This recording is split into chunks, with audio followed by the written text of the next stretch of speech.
말씀은 창세기 5장 21절부터 24절까지 말씀입니다. 창세기 5장 21절부터 24절까지 우리 한 절씩 교독해서 읽겠습니다.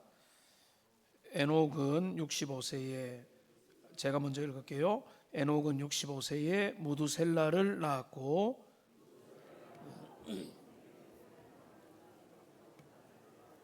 그는 365세를 살았더라. 에녹이 하나님과 동행하더니 하나님이 그를 데려가심으로 세상에 있지 아니하였더라. 아멘. 하나님과 동행하는 삶의 대표자가 되는 에녹의 삶을 오늘 잠시 살펴보겠습니다. 오늘 우리가 펼친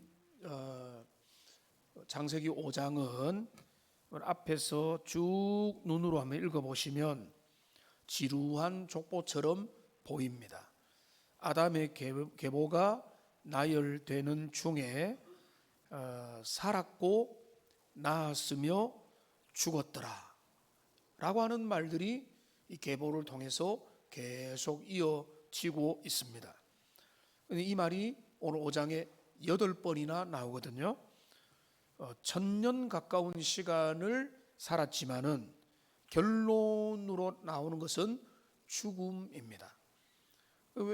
이 죽음이라는 것은 아담의 타락 이후로, 범죄 이후로 피할 수 없는 인류의 비참한 운명이라는 것을 바로 이제 가인이 그의 형제를 죽이는 사건부터 해서 이 죽음이 인생 가운데 들어온 것을 창세기는 보여줍니다. 그런데 오늘 5장을 우리가 가만히 읽다 보면 이 죽음의 행렬이 갑자기 중단되는 것을 우리가 볼 수 있습니다. 그 죽음의 반복되는 리듬이 중단되는 일이 바로 에녹을 통해서 중단이 되는데, 오늘 24절의 말씀에 보면 에녹이 하나님과 동행하더니 하나님이 그를 데려가심으로 세상에 있지 아니하였더라. 이 죽음이 중단되는 일이 오늘 24절에 나타나 있습니다. 모두가 태어나서 살다가 몇 세에 죽었더라 이렇게 됐는데 갑자기 하나님이 데려가셨다라고 하는 그 내용이 나와 있습니다. 죽음이 왕노릇하는 시대에 죽음을 맛보지 않고 생명으로 옮겨진 사람, 그 하나님과 동행한 인생에 대한 이야기를 오늘 살펴보기 원하는데요. 에녹 인생의 비밀이 어디에 있는가? 그가 주님과 동행한 그 핵심은 무엇인가? 그리고 그 의미가 오늘 우리에게 어떻게 다가올 것인가? 이런 것들을 살펴보기를 원합니다.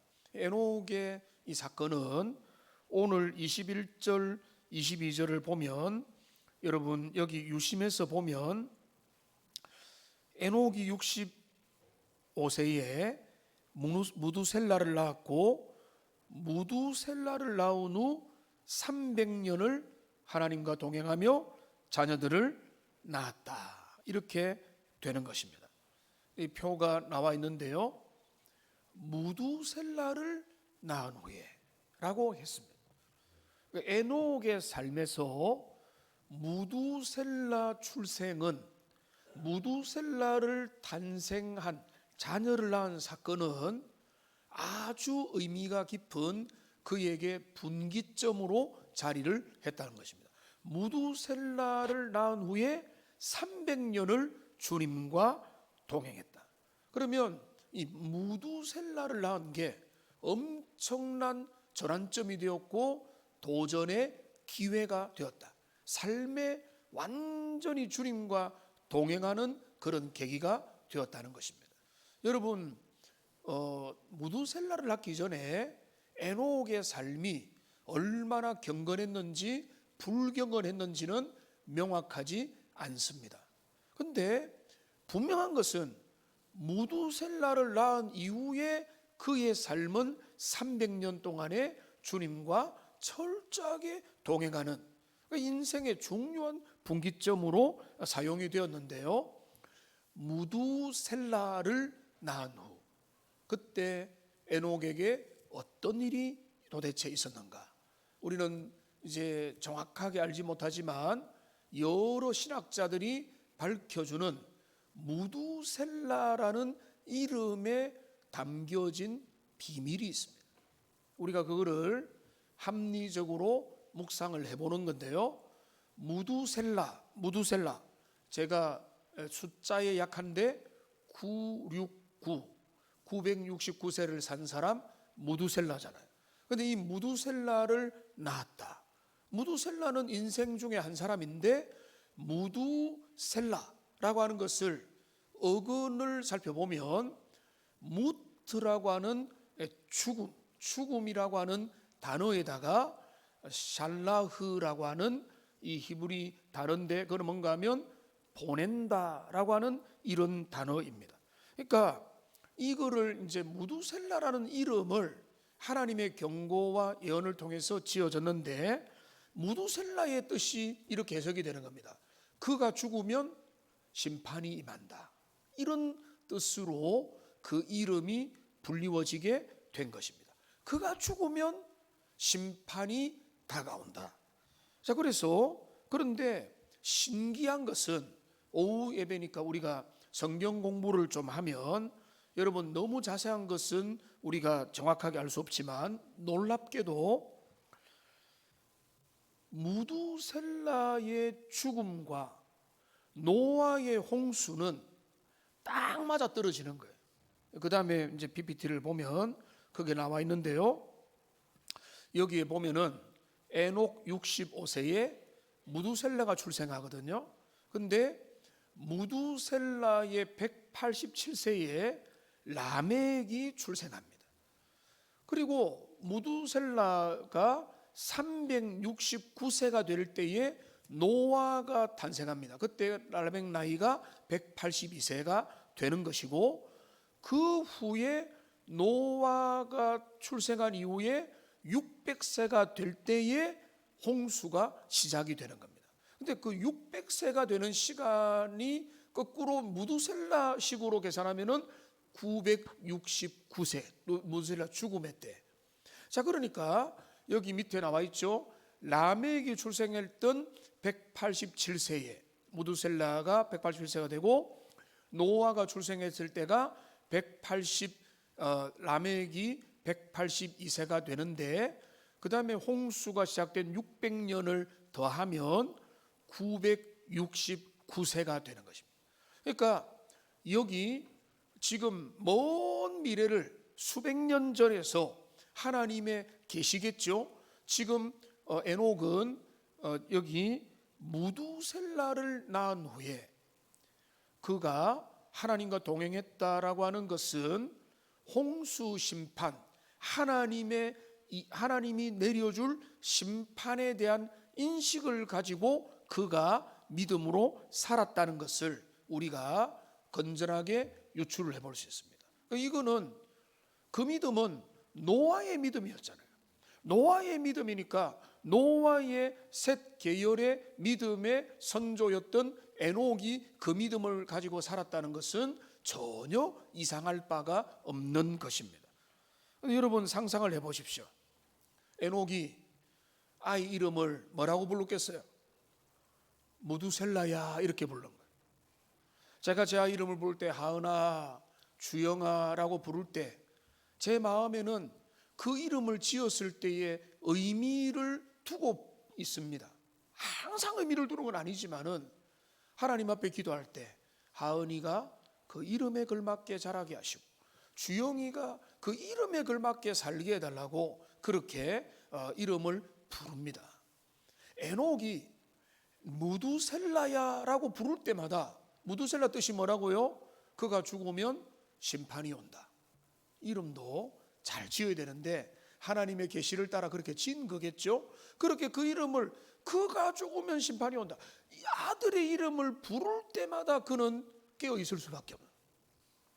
그 아들의 이름을 부르면서 그는 하나님 앞에 코람데오를 의식하면서 믿음으로 살았던 것입니다. 그 에녹의 300년 주님과 동행은요, 다른 게 아니라 주님을 따라갈 결심을 하는데 무두셀라를 낳고 이름을 짓고 어떤 의미에서 그의 주님의 계시를 그때 받으면서 그는 그 마음을 따라서 종말론적으로 항상 세상의 마지막이 다가온다, 내 개인의 종말, 역사의 종말, 인류의 종말, 그리고 하나님의 심판의 날을 생각하면서 그가 살아갔기 때문에 주님과 동행할 수 있었다는 것입니다.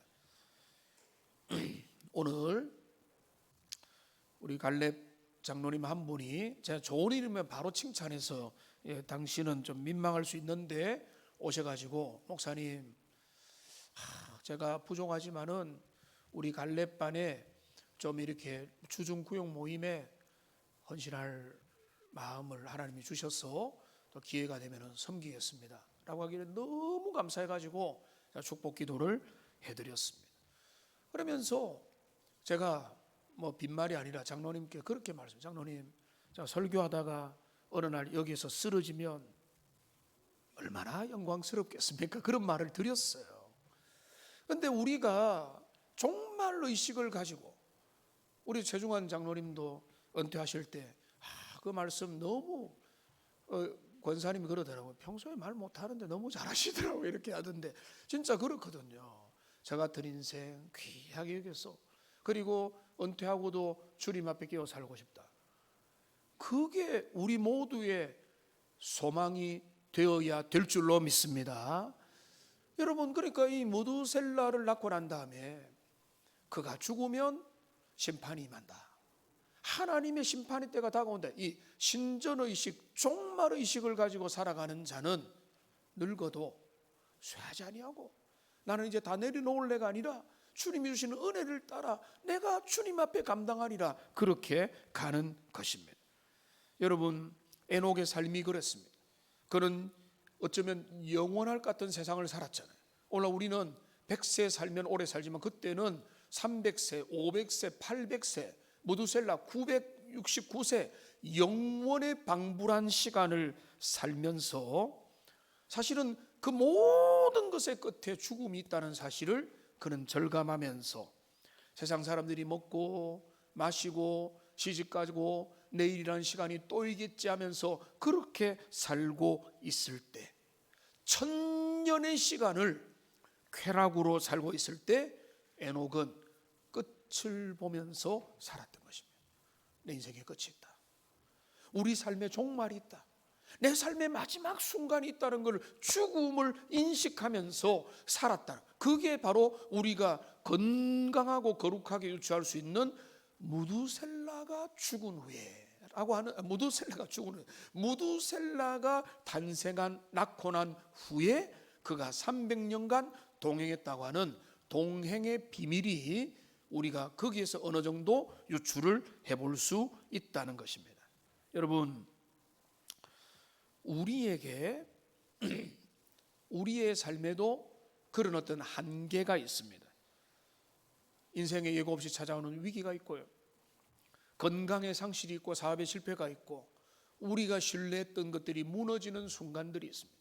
그 어쩌면 우리의 무두셀라일 수도 있습니다. 그러니까 그런데 우리의 삶에 다가오는 위기와 절망의 모습, 절망으로 포장된 모습들은 우리를 괴롭히기 위한 게 아니라 우리의 삶이 유한하고 세상 것들에 너희의 소망을 두지 말라고 하는 주님의 강력한 사인이 될 수 있다. 그러니까 우리의 삶에 보내주신 여러 가지 표지들, 그 모든 것들을 통해서 절망할 것이 아니라 오히려 그것을 통해서 오히려 우리의 진정한 소망은 오직 하나님밖에 없음을. 여러분, 최근에 한국 교계에 큰 영향을 끼쳤던 분에 대한 좋지 못한 소식들이 페이스북에 나타나고 막 이런 이야기 하는데, 그 댓글들을 보면서 어떤 이제 누가 이런 말을 하던데 저는 오히려 그 말에 공감이 됐어요. 사람을 지나치게 믿으면 실망할 것밖에 없다. 지나치게 사람을 믿으니까, 말씀을 믿고 진리를 믿고 주님을 믿어야 별로 실망을 안 하죠. 내가 그 사람 믿었는데 왜 사람을 믿었어요? 사람을 믿지 말고 주님을 믿고 영원히 변하지 않는 하나님의 든든한 진리를 믿으면 사람 때문에 실망해서 믿음 포기하는 일이 없죠. 그러니까 우리는 우리의 신앙의 기초를 영원한 반석인 말씀에 기초하는 은혜가 새롭게 회복되기를 소망합니다. 그러니까 오늘 에녹의 신앙은 무두셀라를 낳고 난 다음에 심판이 임하고 무두셀라가 영원에 가까운 시간을 살더라도 그가 죽음을 맞이할 수밖에 없다는 그 사실을 절감하면서 인생의 참된 종말 의식을 가지고 그가 살게 되면서 그는 주님과 동행하는 것입니다. 그 다음에 여러분 이제 또 하나 우리가 이 말씀을 통해 살펴볼 주님과 동행하는 삶의 본질은요, 여러분이 더 잘 알고 있는데 산속에 들어가고 기도원에 들어가고 숨어서 동행하는 게 아닙니다. 여러분 오늘 본문에 보면 22절에 여기 뭐라고 했습니까? 무두셀라를 낳은 후에 300년을 동행했다. 자, 무두셀라를 낳은 후에 동행했다는 뭔가 하면 무두셀라 기저귀 갈아줬다는 말입니까? 안 갈아줬다는 말입니까? 갈아줬죠. 물론 그때 기저귀는 어떤 기저귀인지 모르겠지만 기저귀도 갈아주고 젖도 먹이고 부주도 태워 먹이고. 그때 분유가 있었습니까? 이런 말은 좀 하지 마시고 제가 바로 시간이 없으니까 바로 적응을 오늘날로 적용을 하는 것입니다. 아이들이 울면은 밤잠을 설치는 것이고 가족을 먹여 살기 위해서 일상의 수고를 하는 것이고, 이 말이 뭔가 무두셀라를 낳은 후 주님과 동행했다는 것은 이제는 편하니까 동행했다는 게 아니라는 것입니다. 일상의 삶에서 애를 기르고 때로는 힘겨운 현실을 살고 어려움과 지겨운 시간들을 보내는 중에 주님과 동행하더라. 그러니까 여러분 에녹은 일상의 가정생활을 포기하지 않았습니다. 그는 수도원으로 도망가지도 않았습니다. 그는 아내와 자녀를 기르는 가장으로 살면서 지극히 평범한 삶 속에서 세상의 악한 영향력에도 불구하고 거룩한 일상의 주님과 동행하는 삶을 살아내었다는 것입니다. 그 동행의 또 하나의 모습이 뭔가 하면 여기 하나님과 동행하며 자녀들을 낳았다고 했습니다. 한번 따라합시다. 하나님과 동행하며. 여러분 우리 동행이라는 말은 너무 좋은 단어잖아요. 동행은 뭔가 하면 여기 원래 동행이라는 것은 원래 기본형은 걸어간다, 할라크라고 하는 단어입니다. 그런데 여기 제3 형태로 써서 여기 동행한다는 건 뭔가 하면 두 사람이 함께 서로 뜻을 같이하여 보조를 맞춰 걸어가는 것을 의미합니다. 옛날에 우리 어르신들 보면 부부가 어떻게 걷죠? 남편이 앞에 가고 아내는 한 2, 3m 떨어져서 걸어가죠. 여기 이순재 씨 죽으셨죠? 안 죽은 분 죽었다면 돌아가셨죠? 이순재 옛날에 여행 꽃보다 할배인가 그거 보면은요 직진순재입니다. 직진순재. 주변을 안 봐요. 앞에 열심히 걸어가서 자기 혼자 앞에 딱 가요. 여러분 그거는 동행이 아니죠. 동행은 뭔가 하면 앞뒤 사람 보조를 맞추는 거예요. 함께 가고 뒤처진 사람은 따라올 수 있도록 하고 내가 앞에 가서 빨리 와 이게 아니라 같이 가는 거예요. 이게 주님과 동행한다는 것은 주님과 호흡을 맞추는 것입니다. 근데 오늘날 속도가 미덕이잖아. 난 내 혼자 빨리 가서 나는 다 했다. 너희들 뭐 해? 이게 동행이 아니에요. 동행은 뭔가 하면 같이 손을 이끌어주고 좀 늦으면은 다시 붙잡아주고 함께 가자 해서 약간 속도는 안 맞더라도 함께 보조를 맞춰서 그 길을 걸어가는, 이게 동행하는 거예요. 특별히 하나님과 보조를 맞추었다.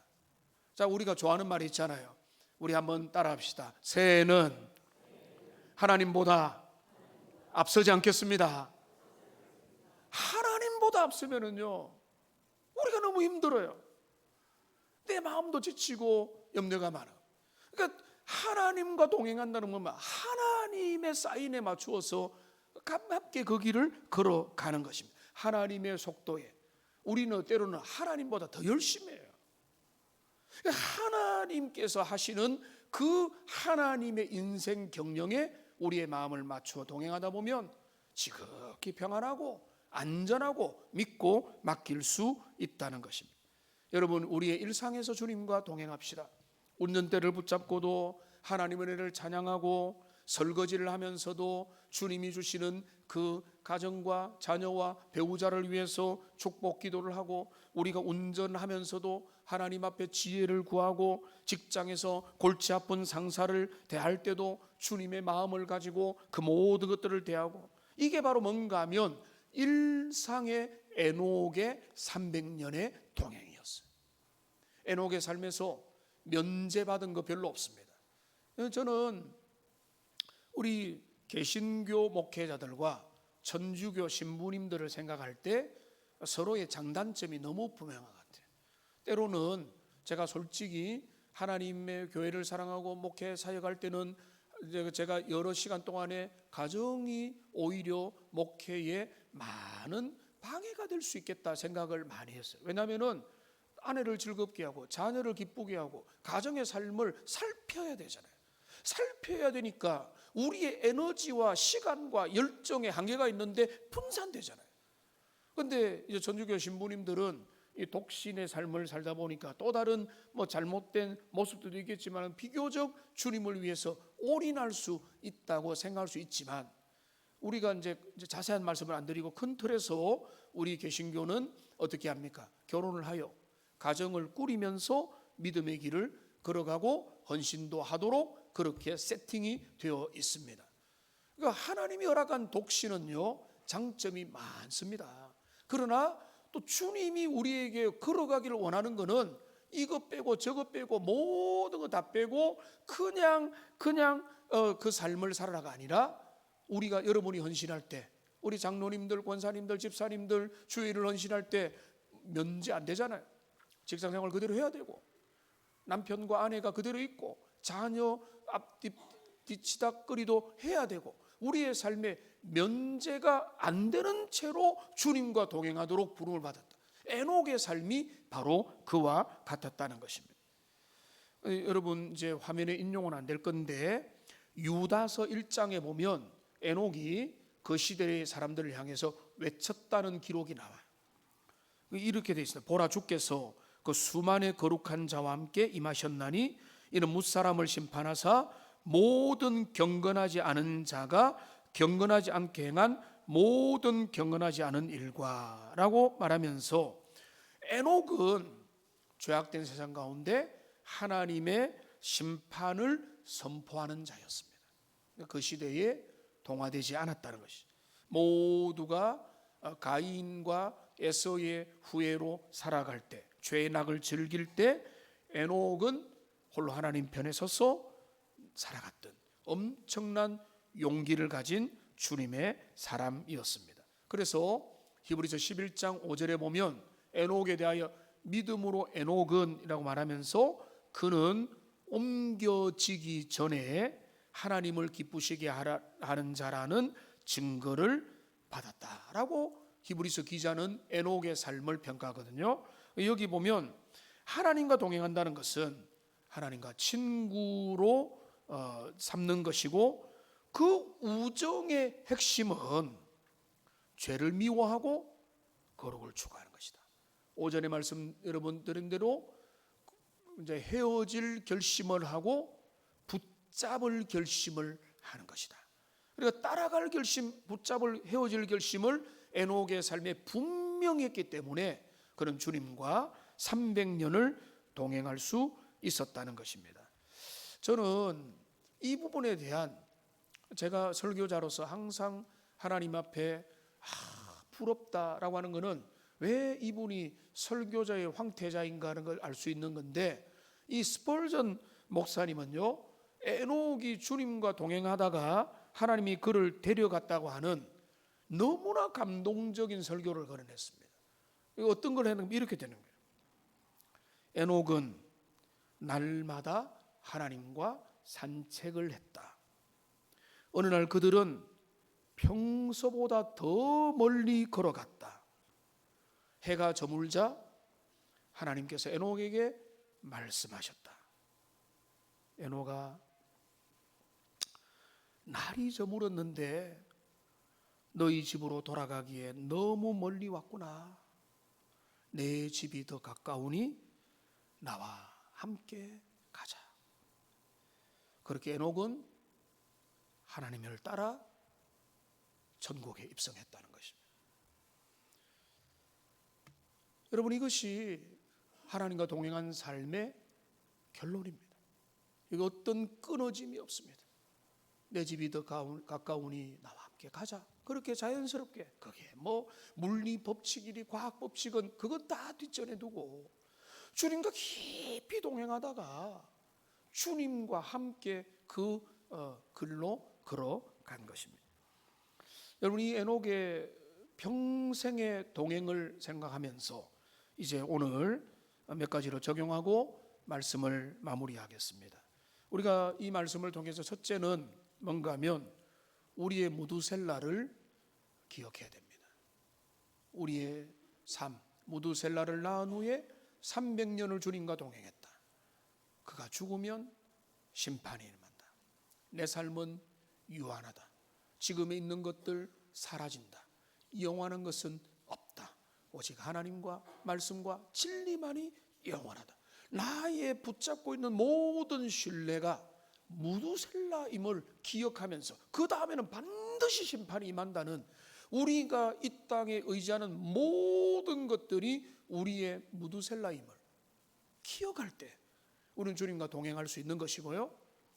우리의 동행은요, 주님이 면제시키지 않습니다. 내가 일하면은 가정일 좀 면제시켜주고 다른 거 봐주고 일들도 봐주고 내 삶의 모든 손주 돌보는 거 면제시켜 주시면 좋겠지만은, 하나님은 그 모든 삶의 자리에서, 일상의 자리에서 주님을 예배하는, 주님과 동행하는 자가 되어라 라고 말씀하는 것이고, 오늘 에녹은 그 불의한 쾌락과 세상의 시대 속에서 거룩한 저항을 하면서 오늘 시편 1편의 의인의 길을 잠잠히 걸어갔던 것입니다. 여러분, 그렇게 걷고 있습니다. 오늘 더 분명하게 세상의 것들을 헤어질 결심을 하고 주님의 말씀을 따라 따라갈 결심을 하면서 에녹과 같이 현대판 에녹이 되어서 주님의 인도를 받아서 우리의 삶의 남은 시간도 걸어가는 믿음의 복된 인생들 다 되시기를 주님의 이름으로 축복합니다. 기도하겠습니다.